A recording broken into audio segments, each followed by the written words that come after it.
Crises de sucessão são extremamente comuns na história. Mesmo em democracias, a troca de um chefe de Estado pode se transformar numa dor de cabeça gigantesca, com golpes, assassinatos e acusações de fraude. Na China, esse tipo de situação já aconteceu muitas vezes.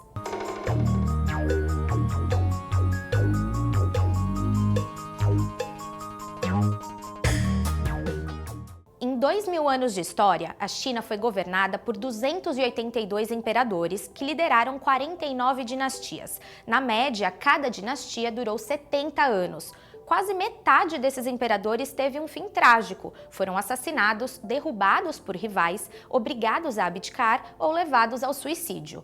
Poucos conseguiram transferir o trono de forma pacífica, e mesmo os que conseguiram, muitas vezes viram seus sucessores serem mortos ainda jovens. Ser imperador na China era uma atividade de altíssimo risco. O cargo era tão perigoso que a média de idade desses líderes não passava dos 41 anos. E isso não mudou com o fim da China imperial. O último imperador, Puyi, era apenas uma criança quando foi deposto em 1912 por uma revolução. Mas mesmo essa revolução não durou muito tempo. Ela foi derrubada por um golpe de Estado liderado por Yuan Shikai, que morreu em 1916. Sua morte mergulhou o país em 12 anos de caos, a chamada Era dos Senhores da Guerra. Esse período só terminou quando o generalíssimo Chiang Kai-shek reunificou a China, mas em 1949 ele foi derrotado em uma guerra civil por outro líder militar, Mao Zedong. Nem mesmo a vitória comunista pôs fim às disputas de sucessão.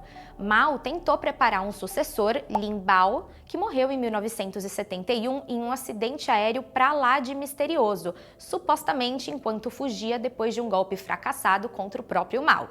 Outro nome cogitado, Lu Shaoqi, foi preso, espancado pela Guarda Vermelha e morreu em 1969, acusado de traição e de liderar o quartel-general da burguesia chinesa.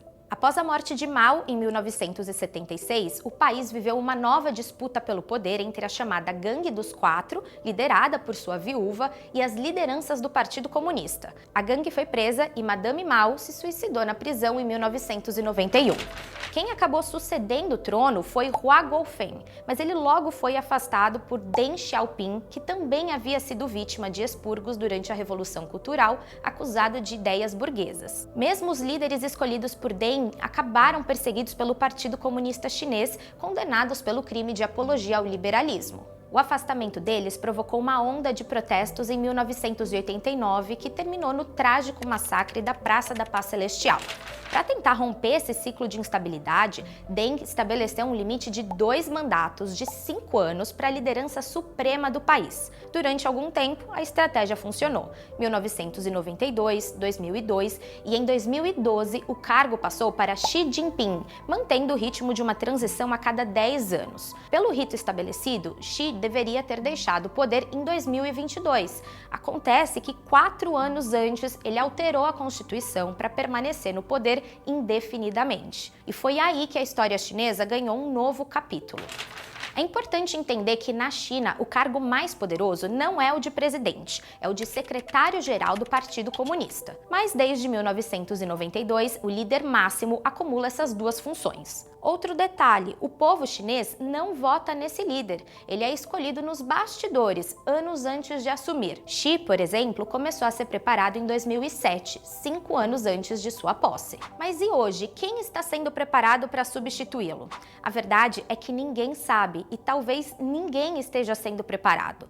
Diferente de países como Brasil ou Estados Unidos, onde a linha de sucessão é pública e bem definida, na China tudo depende da política interna do partido. Não existe uma regra automática do tipo, se Xi morrer, tal pessoa assume. Tudo seria decidido por consenso entre os membros do Comitê Permanente do Politburo, o grupo mais poderoso do país. Em caso de morte súbita, é esse comitê que decidiria o novo líder. O mais provável é que o primeiro-ministro ou o membro mais sênior assuma temporariamente, mas Xi não deixou um plano claro para essa sucessão e isso abre espaço para o imprevisível. Mesmo sem partidos rivais, o Partido Comunista Chinês é dividido em facções que disputam poder entre si. Xi é sem dúvida o líder mais poderoso desde Mao, mas também acumulou muitos inimigos ao longo do caminho. Desde que assumiu, ele centralizou o poder e afastou rivais sob o pretexto de combater a corrupção. Muitos desses adversários, inclusive, foram presos.